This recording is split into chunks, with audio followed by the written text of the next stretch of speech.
Hey guys, and thank you so much for tuning in to my video. I've been anxious about releasing this all week for my birthday.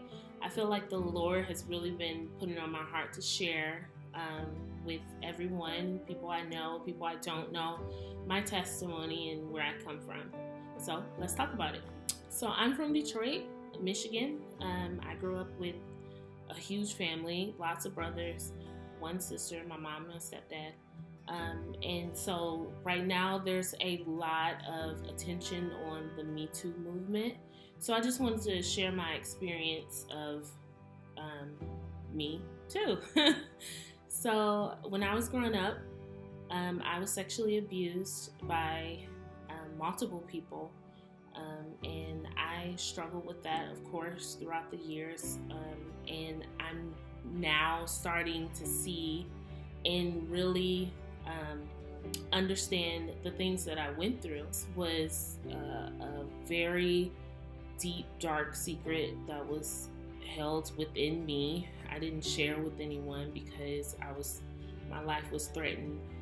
Usually when you're put in a situation like that, the person who's doing it to you threatens you and tries to get you not to share what you're experiencing. So I, of course, didn't share until I got 16, till I turned 16. My mom didn't find out. She didn't know.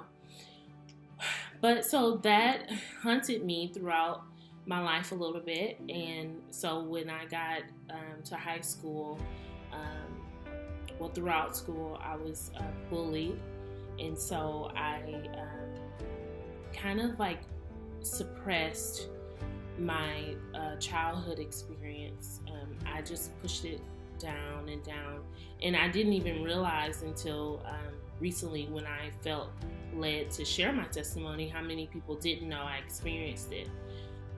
Looking back now, so anyway, me and my family moved out to the suburbs, and I got away from the person who was abusing me. And I got turned on to a whole new world. So when I graduated high school, I actually moved to Houston, and this is now I'm trying to make this video as short as possible. I don't want you to be here all day, so I'm just skimming through. So I moved to Houston, and right after graduation, I moved, and it was a whole different type of vibe. Do you hear me? Just totally different. And I met all these new people, and I should tell you that I grew up in a church, and I honestly thought I was Christian because my mom was saved, so I was basically living off her grace. I just knew that I was going to heaven because she was going to heaven, okay? And so I took that faith with me to Houston, and I just really, when I moved to Texas, I just really got into my rebellious stages because I had never lived with my father before. So it was a different dynamic. In my mom's house, I was very spoiled. In my dad's house, it was a wake-up call, complete wake-up call. And I just came to the realization that my dad really wasn't an active father. He was there, but he wasn't actively there.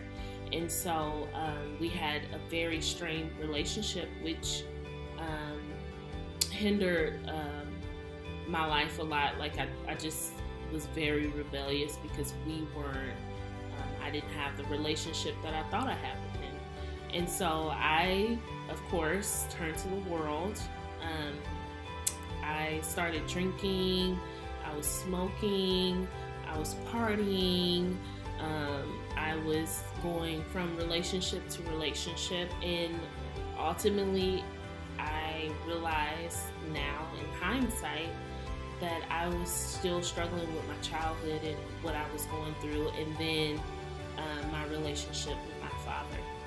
And so I was getting tattoos.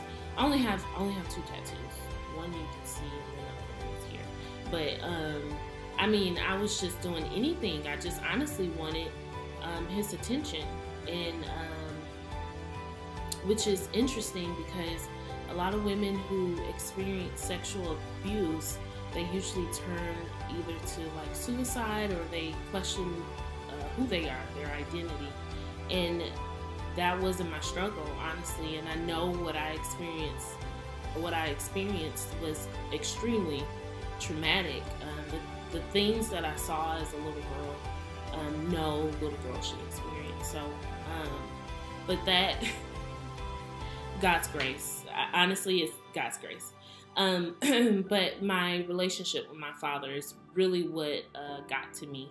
And so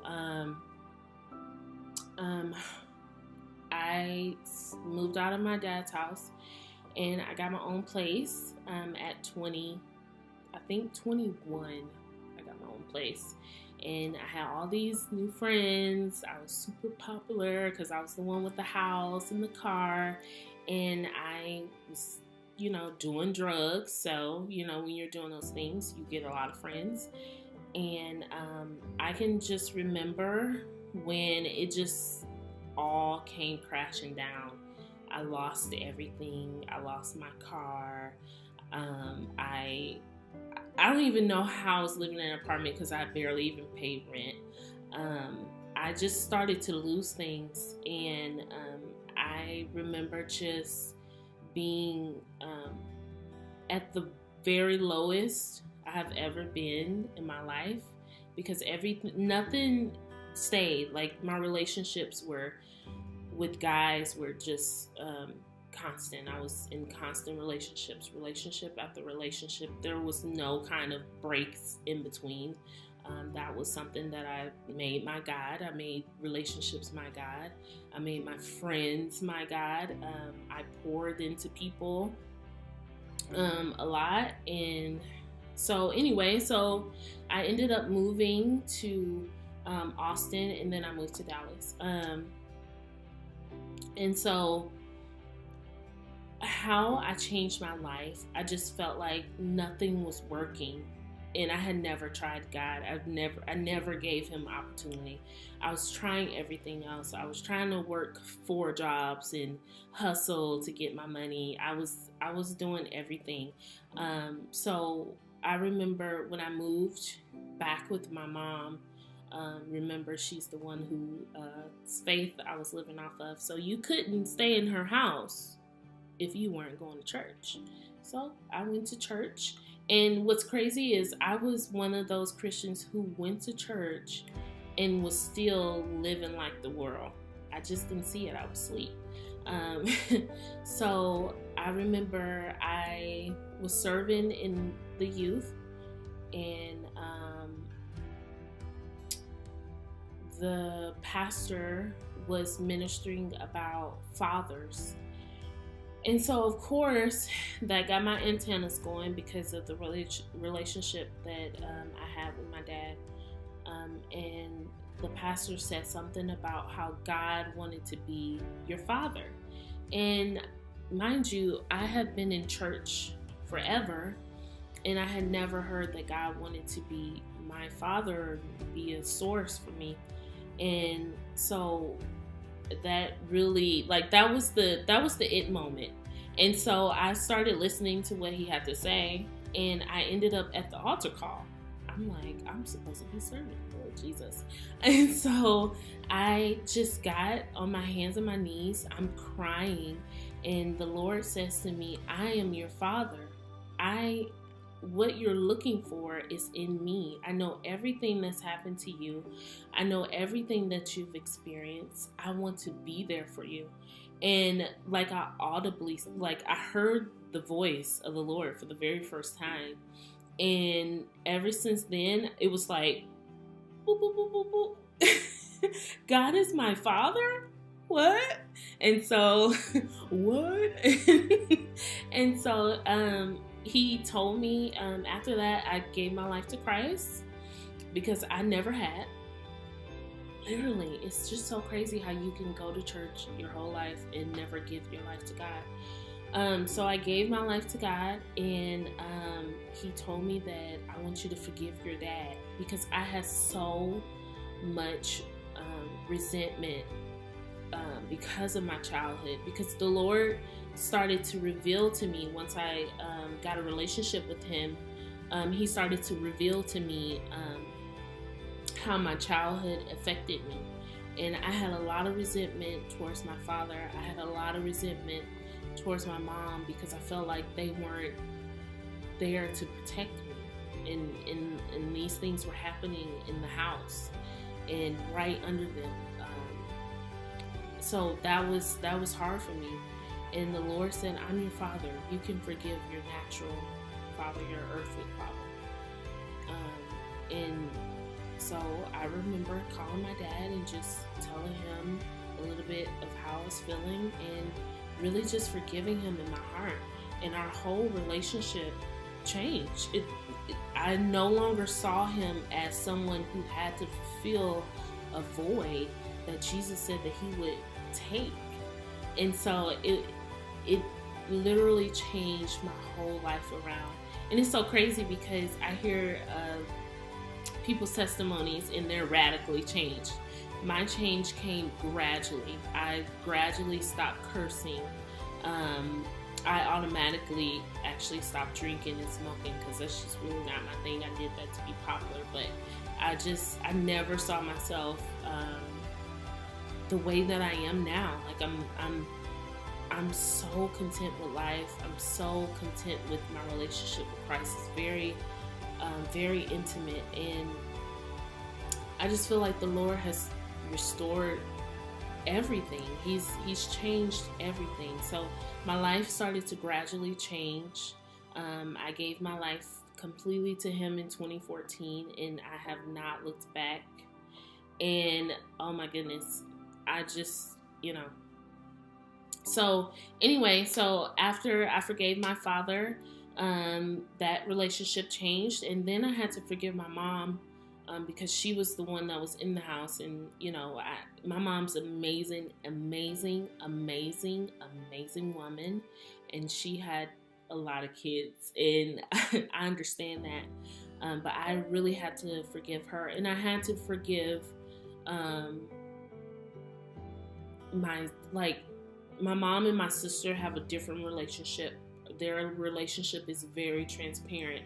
My sister is younger than me, but I had a lot of resentment towards my sister too, because my mom would say certain things that she didn't say to me when I was growing up, and I felt like it could have prevented the things that happened to me. So I had to let all that out, and it's like I'm now.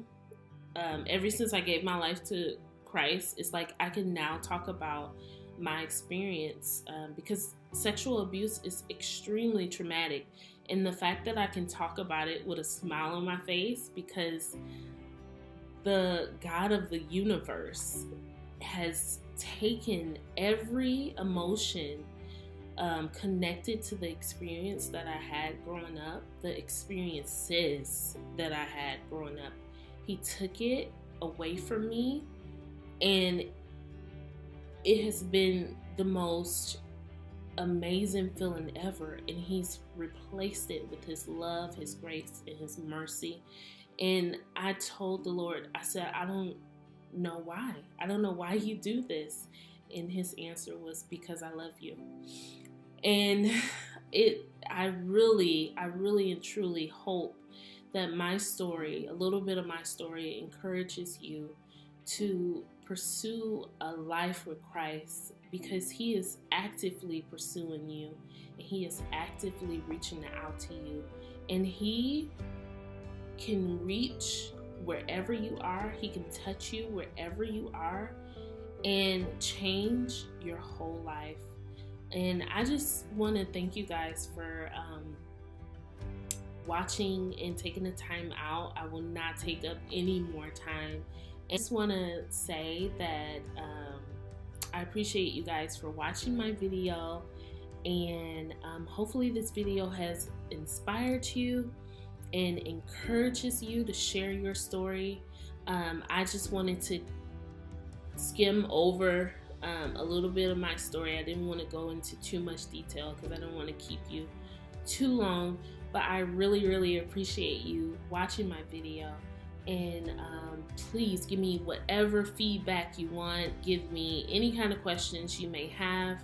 And I just love you so much for watching. I'm just so thankful for you. And see you guys.